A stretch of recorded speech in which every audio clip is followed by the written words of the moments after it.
Examination मुद्दा पर आप सभी का स्वागत है। कैसे हैं आप लोग? Very good morning. ठीक 7 बजे हम आज डे 5 का जो है आपके लिए क्वेश्चन प्रैक्टिस सेट और डेली का होमवर्क लेकर आए हैं। तो आज के प्रैक्टिस सेट में जो क्वेश्चन है 40 क्वेश्चन है करंट अफेयर्स के शानदार क्वेश्चंस, और साथ में जो जीएस का आपको टास्क दिया गया था होमवर्क के तौर पे। तो इन क्वेश्चंस को सॉल्व करते हैं। उससे पहले जो आज के प्रैक्टिस सेट में क्वेश्चंस होंगे वह क्वेश्चन जो है ज्योग्राफी, बायोलॉजी और पॉलिटी के होंगे, और करंट अफेयर्स का आपको उस दिन का न्यूज़पेपर यानी 3 सितंबर का न्यूज़पेपर का आपको क्वेश्चंस दिखाई देगा। तो पहला क्वेश्चन है, आपको मैच करना है सूची 1 और सूची 2 दी गई है। भूमध्य रेखा जिसे इक्वेटर कहते हैं, कर्क रेखा ट्रॉपिक ऑफ कैंसर कहते हैं, मकर रेखा को कहते हैं ट्रॉपिक ऑफ कैप्रिकॉर्न, आर्कटिक वृत्त को कहते हैं आर्कटिक सर्कल और अंटार्कटिक सर्कल। यहाँ पर आपको दिए गए हैं कोऑर्डिनेट्स, तो आपको इनको मैच करना है। तो करेक्ट आंसर हो जाएगा भूमध्य रेखा इक्वेटर जो है वह 0 डिग्री पे लाई करता है। ए का 3 होना चाहिए, बी का 4 होगा। Tropic of cancer 23.5 degree north होता है। उसी तरह जो कैप्रिकॉर्न होता है मकर रेखा यानी वह होता है 23.5 साउथ। अगर आप ऐसे समझे तो यह होता है इक्वेटर जो कि 0 डिग्री पर है। नॉर्थ की बात करें तो यह है ट्रॉपिक ऑफ कैंसर 23.5 नॉर्थ, और ठीक यही साउथ में हो जाता है 23.5 साउथ, यह होता है मकर रेखा। और डी का जो है आर्कटिक सर्कल जो है वह नॉर्थ में होता है, जो कि यहाँ कुछ होता है ऐसा, और यहाँ होता है अंटार्कटिक, यह भी होता है 66.5 साउथ, और ये 66.5 नॉर्थ, जो कि ऑप्शन बी सबसे अप्रोप्रिएट है। फर्स्ट का बी हो जाएगा। भूमध्य रेखा के अतिरिक्त कौन सी अक्षांश रेखा पृथ्वी को 2 बराबर भागों में विभाजित करती है? कौन सी वो लैटिट्यूड है, लैटिट्यूडल लाइन है जो कि अर्थ को 2 भागों में बांटती है? यह पृथ्वी है। भूमध्य रेखा यानी इक्वेटर जो है अर्थ को 2 भागों में बांटती है। माफ कीजिएगा, तो यहाँ पर आपसे पूछा जा रहा है कि इसके अलावा कौन सी वो रेखा है जो इक्वल 2 भागों में पृथ्वी को बांटती है? तो वह कोई भी नहीं है। ऑप्शन डी करेक्ट होगा। इक्वेटर बांटती है, तो जो इक्वेटर जहाँ से गुजरती है उसके ऊपर वाले हिस्से को कहते हैं नॉर्दर्न हेमिस्फेयर, और साउथ वाले हिस्से को कहते हैं, नीचे वाले हिस्से को साउदर्न हेमिस्फेयर। 1 डिग्री देशांतर की सर्वाधिक दूरी कहाँ पर होगी? देशांतर यानी लॉन्गिट्यूड। तो 1 डिग्री लॉन्गिट्यूड जो है सबसे, इसकी सर्वाधिक दूरी कहाँ पर होती है?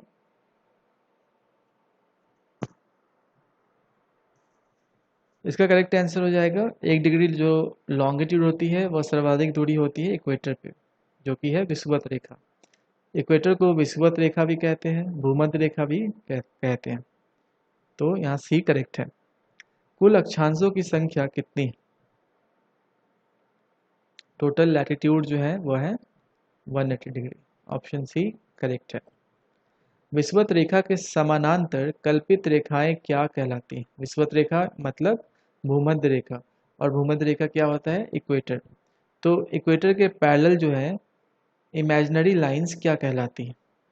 क्वेश्चन में यह पूछा गया आपसे। यह इक्वेटर है, इसके पैरेलल लाइंस जो है वह क्या कहलाती हैं? तो क्वेश्चन में देखेंगे, अगर पैरेलल इक्वेटर के पैरेलल जो है 2 लाइंस हैं, तो ये जितने भी लाइंस हैं ये क्या है? ये सारे लैटिट्यूड होते हैं। लैटिट्यूड लाइंस जो कि अक्षांश रेखाएं हैं। ऑप्शन ए करेक्ट हो जाएगा। भूमध्य रेखा इक्वेटर निम्नलिखित में से किस देश से होकर नहीं गुजरता है? इसे विषुवत रेखा भी कहते हैं, बार बार इस चीज़ को आप ध्यान रखिएगा। निम्न में से इक्वेटर जो है विषुवत रेखा, भूमध्य रेखा किस देश से होकर नहीं गुजरती है? तो यह जो है नहीं गुजरती है मैक्सिको से। ऑप्शन बी करेक्ट हो जाएगा। जबकि कीनिया, इंडोनेशिया और ब्राज़ील से यह गुजरती है। पृथ्वी 1 घंटे में कितना देशांतर घूम लेती है? एक घंटे में कितने लॉन्गिट्यूड जो है यह घूमती है, कितने डिग्री लॉन्गिट्यूड घूमती है, तो घूमती है 15 डिग्री। हो जाएगा क्वेश्चन नंबर 7 का बी करेक्ट आंसर। उत्तरी गोलार्ध में भू धरातल अधिकतम जो है वह कहाँ पर है? तो नॉर्दर्न हेमिस्फीयर में भू धरातल जो है सबसे अधिक है वह 30 डिग्री नॉर्थ से लेकर 40 डिग्री नॉर्थ के बीच में। निम्न में से किस देश से ग्रीनविच यामोत्तर यानी ग्रीनविच मेरिडियन जो है, जो कि 0 डिग्री देशांतर पर है, से नहीं गुजरती है?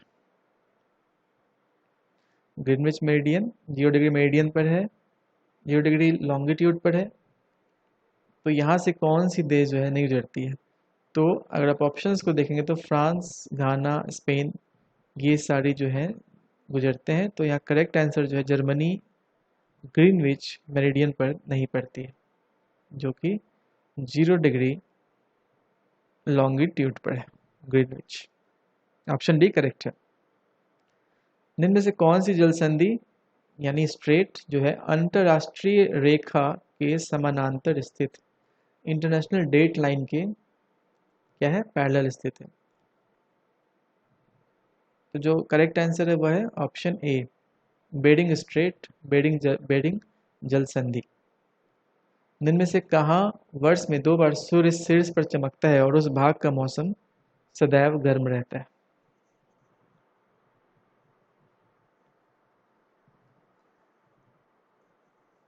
तो इसका करेक्ट आंसर हो जाएगा ऑप्शन ए, ट्रॉपिकल जोन, जिसे कहते हैं उष्ण कटिबंध। उष्ण कटिबंध पे जो है यह उष्ण कटिबंध क्या होता है, विषुवत रेखा से वह 30 डिग्री उत्तर और दक्षिण का भाग होता है। अगर हम इसे ग्लोब माने, माफ कीजिएगा,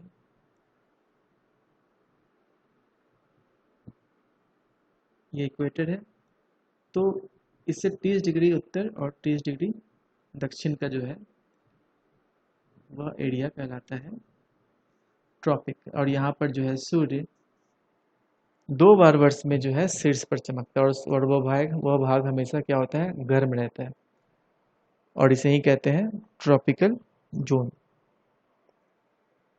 पृथ्वी सूर्य के चारों ओर कितने किलोमीटर प्रति सेकंड के वेग से चक्कर लगाती है? यह बताना है आपको। तो इसका करेक्ट आंसर हो जाएगा ऑप्शन ए, 29.8 किलोमीटर पर सेकेंड। और पृथ्वी जो है अपने अक्ष पर किस दिशा में घूमती है? आप नीचे कमेंट बॉक्स में ही बताएं। अगला क्वेश्चन देखते हैं। निम्न में से किस गति को दैनिक गति भी कहा जाता है? तो इसका करेक्ट आंसर हो जाएगा ऑप्शन ए, घूर्णन, रोटेशन, जिसे दैनिक गति भी कहते हैं। पृथ्वी जो है अपने अक्ष पर पश्चिम से पूर्व घूमती रहती है, जिससे जिसे पृथ्वी का क्या कहते हैं, रोटेशन कहते हैं या घूर्णन कहते हैं। इसे परिभ्रमण भी कहा जाता है। इसके कारण दिन और रात होते हैं। अगर पृथ्वी अपने अक्ष पर नहीं घूमेगी तो डे और नाइट जो है फिनोमेना वह पॉसिबल नहीं होगा, दिन और रात। इसीलिए इस गति को, इस मोशन को कहते हैं दैनिक गति। मकर रेखा ट्रॉपिक ऑफ कैप्रिकॉर्न निम्न में से किस देश से होकर नहीं गुजरती है? मकर रेखा, मकर रेखा की बात हुई तो ये है इक्वेटर, और यह जो है आपका हो जाएगा 23 डिग्री एंड हाफ साउथ। तो यह जो है किस देश से नहीं गुजरती है? तो चिली, अर्जेंटीना और माली यहाँ से गुजरती है। जो नाइजर है यहाँ से मकर रेखा नहीं गुजरती है। मकर रेखा नाइजर से क्या गुजरती है, तो कर्क रेखा गुजरती है, कर्क रेखा। उत्तरी ध्रुव और दक्षिणी ध्रुव को मिलाने वाली काल्पनिक रेखा क्या कहलाती है? इमेजिनरी लाइन क्या कहलाती है? जो नॉर्थ पोल है, क्वेश्चन में ये कहा गया है, और साउथ पोल, ये जो इमेजिनरी लाइन है जो कि दोनों को मिलाती है, नॉर्थ पोल और साउथ पोल को, या जो कहलाती है क्या, एक्सिस, यानी अक्ष। ऑप्शन ए करेक्ट हो जाएगा। यदि माइटोकॉन्ड्रिया काम करना बंद कर दे तो कोशिका में कौन सा कार्य नहीं होगा? अगर माइटोकॉन्ड्रिया काम करना बंद कर देगा तो कोशिका में जो है भोजन का ऑक्सीकरण, ऑक्सीडेशन संभव नहीं हो पाएगा। माइटोकॉन्ड्रिया को क्या कहा जाता है? Powerhouse of the cell भी कहा जाता है। अगला क्वेश्चन है, कोशिका में प्रोटीन संश्लेषण कहाँ होता है? सेल के अंदर अंदर जो है, सेल के अंदर प्रोटीन का सिंथेसिस कहाँ होता है? कोशिका में प्रोटीन का संश्लेषण अगर आप देखेंगे तो यह होता है राइबोसोम में। ऑप्शन बी करेक्ट हो जाएगा। डीएनए के जो है द्वि हेलिक्स प्रारूप को पहली बार किसने प्रस्तावित किया था? जो हेलिक्स स्ट्रक्चर है, डबल हेलिक्स स्ट्रक्चर, यह दिया था किसने सबसे पहली बार? तो वॉटसन और क्रिक ने, वॉटसन एंड क्रिक ने। ऑप्शन ए करेक्ट होगा। क्रोमोजोम शब्द जो है किसने प्रदान किया? क्रोमोजोम जिसे गुणसूत्र कहते हैं। तो क्रोमोजोम को जो किया था सबसे पहले, इस शब्द को दिया था, वो थे वॉल्डेयर। ऑप्शन बी करेक्ट हो जाएगा।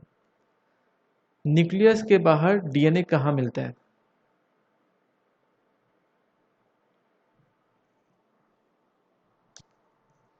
न्यूक्लियस के बाहर डीएनए मिलता है माइटोकॉन्ड्रिया में। ऑप्शन सी करेक्ट हो जाएगा। Very important question.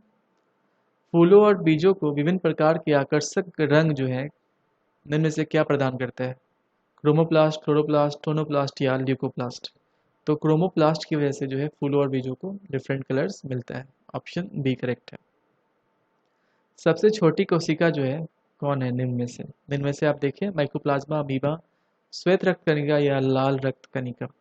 तो माइकोप्लाज्मा जो है वह सबसे छोटी कोशिका मानी जाती है। भारतीय संविधान सभा में, माफ कीजिएगा यह संविधान है, भारतीय संविधान सभा में महिलाओं की कुल संख्या कितनी थी? संविधान सभा, कॉन्स्टिट्यूएंट असेंबली। तो भारतीय संविधान सभा महिलाओं की संख्या थी 15। 15 महिलाओं की संख्या थी। स्टार मार्क कर ले, इंपॉर्टेंट क्वेश्चन है। भारतीय संविधान सभा की संघीय शक्ति समिति के अध्यक्ष कौन थे?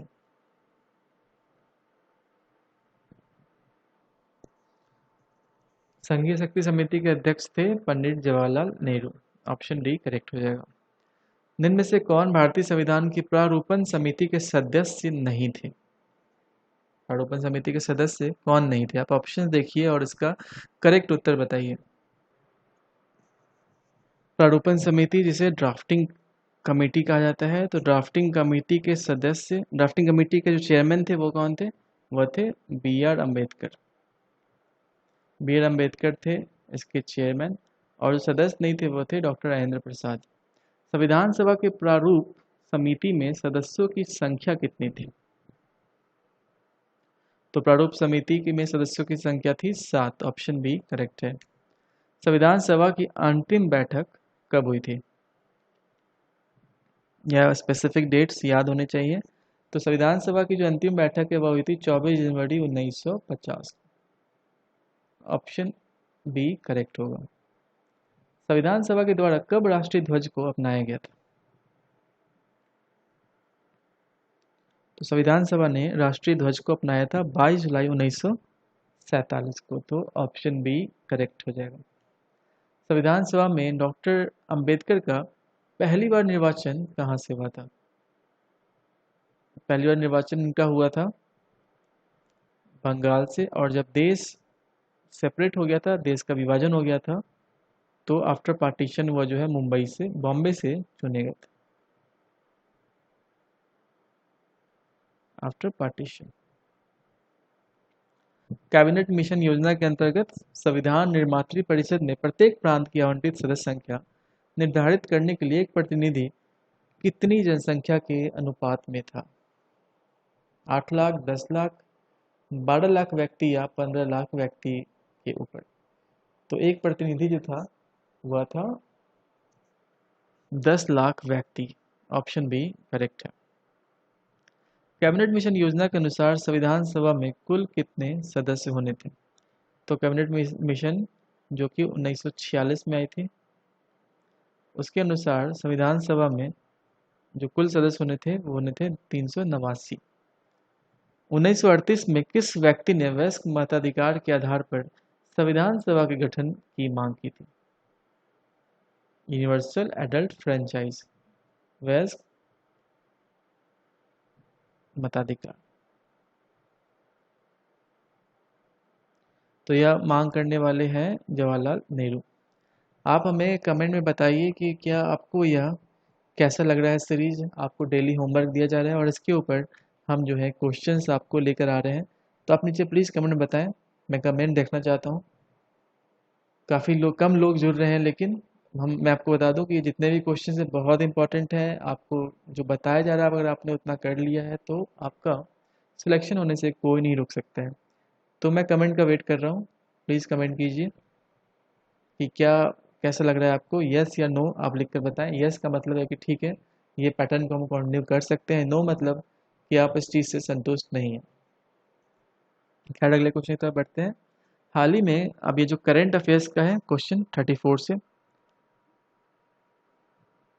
करंट अफेयर्स ये आपको जो दिया गया था होमवर्क में 3 सितंबर का, उसके ये क्वेश्चंस हैं। हाल ही में ग्रीन टर्म अहेड मार्केट जी टैम जिसे कहते हैं अखबारों में देखा गया, तो यह जी टैम जो है यह क्या है, किस चीज़ से संबंधित है? तो इसका संबंध जो है वह बिजली बाजार को हरित बनाने की दिशा में एक कदम। गवर्नमेंट जो फोकस कर रही है रिन्यूएबल एनर्जी पे। रिन्यूएबल एनर्जी क्या होता है? जैसे कि sunlight, sun energy, wind energy. तो इस पे जो है बिजली बाजार को हरित बनाने की दिशा में यह कदम है। किस राज्य में विश्व का सबसे बड़ा टॉय म्यूजियम जो है निर्माण किया जाएगा और इसकी घोषणा की गई? तो विश्व का सबसे बड़ा म्यूजियम जो है यह गुजरात में बनाया जाएगा। ऑप्शन डी करेक्ट हो जाएगा। लक्षद्वीप और लद्दाख को one nation one ration card को शामिल किया गया। इन केंद्र शासित प्रदेशों के इस पहल में शामिल होने के बाद ONORC पहल में शामिल कुल राज्य या केंद्र शासित प्रदेशों की संख्या कितनी हो गई है? One nation one ration card बड़ा ही महत्वपूर्ण है यह। One nation one ration card, one nation one ration card जो है इससे जुड़ी सबसे इम्पोर्टेंट बात जो है, इसको लागू कब से किया जाएगा? इसको लागू किया जाएगा मार्च 2021 से। तो यह अति महत्वपूर्ण है, आपको यह याद रखना है। VVI कर लीजिए इस क्वेश्चन को बाई मार्च 2021। इसमें जो है one nation one ration card क्या होता है? इसमें जो है एक राशन कार्ड सभी लोगों के लिए बनाया जाएगा जो कि एक स्टेट से दूसरे स्टेट माइग्रेट करते हैं। सपोज़ कि कोई बिहार से माइग्रेट कर रहा है गुजरात में, तो अगर वह उस व्यक्ति का जो राशन कार्ड है बिहार में है तो वह बिहार में ही सब्सिडाइज अनाज ले सकता है। पर जब वह गुजरात जाता है तो वह उस चीज़ उसको नहीं मिलती है, वहाँ पर उसे राशन कार्ड उससे डिमांड किया जाता है जो कि उसके पास नहीं होता है। तो गवर्नमेंट यह कर रही है कि सब ऐसे लोगों को एक राशन कार्ड होगा जो कि पूरे इंडिया में वैलिड होगा। वो इंसान कहीं भी अगर ट्रांसफ़र कर रहा है खुद को जॉब को अपने घर को, या किसी सिलसिले में बाहर जाकर रह रहा है अपने नेटिव स्टेट से, तो वहाँ पर भी उसको राशन का जो है सब्सिडाइज्ड फूड पर कम दाम वाले जो अनाज है उसको मिल सके। इससे पहले 24 राज्य शामिल थे हो गए थे। इसमें अभी जो है लक्षद्वीप और लद्दाख के जुड़ने से यह इसकी संख्या हो गई है 26। ऑप्शन बी बड़ा ही इंपॉर्टेंट क्वेश्चन है, इसको आप याद कर लें और रिवाइज करें। एस्ट्रोसैट अंतरिक्ष वेधशाला ने सितारों की आकाशगंगा खोजी है। इस आकाशगंगा को क्या नाम दिया गया? आकाशगंगा, मिल्की वे।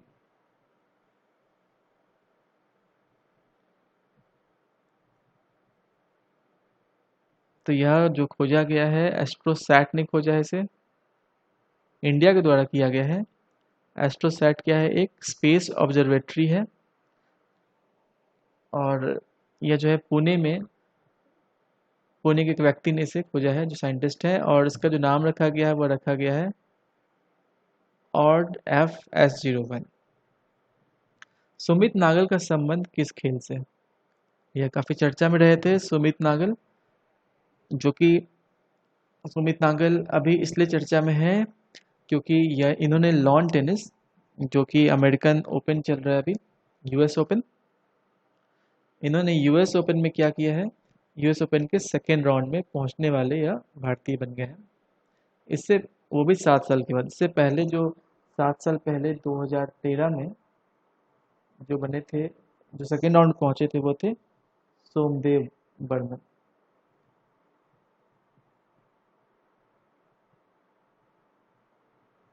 सोमदेव बर्मन 2013 में पहुंचे थे, और सेकेंड राउंड में अभी जो पहुंचे हैं वो पहुंचे हैं नागल। लॉन टेनिस से इनका संबंध। आपको इससे जुड़े ये फैक्ट याद रखने चाहिए कि जो बार बार एग्जामिनेशन में क्वेश्चन देखा जाता है कि पहले कौन सा ओपन होता है, तो आपको इसको याद करना है अफवाह के तौर पे। यह अफवाह जो है आपको याद रखना है। अफवाह से ए से हो जाएगा ऑस्ट्रेलियन ओपन, एफ से फ्रेंच ओपन, डब्ल्यू से विम्बलडन, और अफवाह से अमेरिकन यानी कि यूएस ओपन। तो यह क्रम है। एग्जाम में आपसे डायरेक्ट जो है क्रम पूछ लेते हैं कि इनको ऑर्डर में लगाइए कि पहले कौन सा जो है यह ओपन या टूर्नामेंट खेला जाता है। लॉन टेनिस का संबंध है सुमित नागल से। 1 सितंबर 2020 को जारी ब्लूमबर्ग इंडेक्स के अनुसार निम्न में से कौन विश्व की सबसे अमीर महिला है? इंटरेस्टिंग क्वेश्चन है यह। इस क्वेश्चन को आप आंसर करें। विश्व के सबसे अमीर व्यक्ति कौन है जिनका नेटवर्थ जो है 204 बिलियन डॉलर है? वह है जेफ बेजोस। जेफ बेजोस जो है किसके मालिक हैं? यह है अमेजॉन के। अभी क्या हुआ है कि इनका हो गया है डिवोर्स इनकी वाइफ से, तो इन्हें अपनी वाइफ को देना पड़ा है 4% अपने टोटल इनकम का, तो जो कि है मैकेंजी राइट, मैकेंजी स्कॉट, माफ कीजिएगा। तो मैकेंजी स्कॉट जो है इसके बाद बन गई दुनिया की सबसे अमीर महिला। जेफ बेजोस जो है वह नंबर 1 पर है। नंबर 2 पे कौन है? तो नंबर 2 पर है माइक्रोसॉफ्ट के फाउंडर, को फाउंडर जो है वह है बिल गेट्स। 2 पे है बिल गेट्स, जिनका 120 बिलियन डॉलर है के करीब है। थर्ड पे कौन है? थर्ड पे जो है वह है एलोन मस्क, और फोर्थ पे है जकरबर्ग। भारत के जो अंबानी है, मुकेश अंबानी, वह है 8वें पोजीशन पे फिलहाल। और जो आखिरी प्रश्न है आज के प्रैक्टिस सेट का, रेबो बैंक ग्लोबल डेयरी कंपनी की लिस्ट में गुजरात सहकारी दुग्ध विपणन संघ लिमिटेड को कौन सा स्थान मिला है? अगर रैंक 1 की बात करें तो नेस्ले जो है उससे वह रैंक 1 रहा है। फर्स्ट रैंक पे नेशनल रहा है। नेस्ले कहाँ की कंपनी है? यह है स्विट्जरलैंड की। और इंडिया में जो है अमूल, अमूल इंडियन कंपनी है और इसे मिला है 16वां स्थान, और यह ऐसा पहली बार हुआ है, यह कारनामा किया है अमूल ने। अमूल जो है कहाँ पर है? तो यह आनंद में, आनंद गुजरात।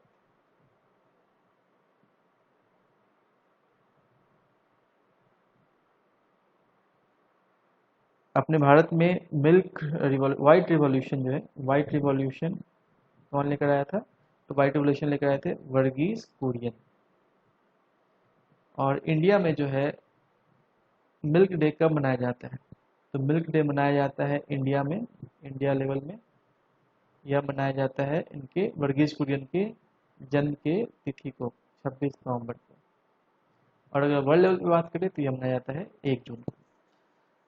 आप अपने अपने आंसर्स मिला लें, आपने मिला लिया होगा। आप नीचे अपना स्कोर हमें ज़रूर कमेंट में बताएं कि आपने कितना स्कोर किया है और आपको ये क्वेश्चंस कैसे लग रहे हैं, क्वेश्चन का लेवल कैसे लग रहा है, आपको क्या मज़ा आ रहा है ये डेली टास्क करने में जो आपको दिए जा रहे हैं डेली बेसिस पर। आई होप आपको ये पसंद आ रहा होगा।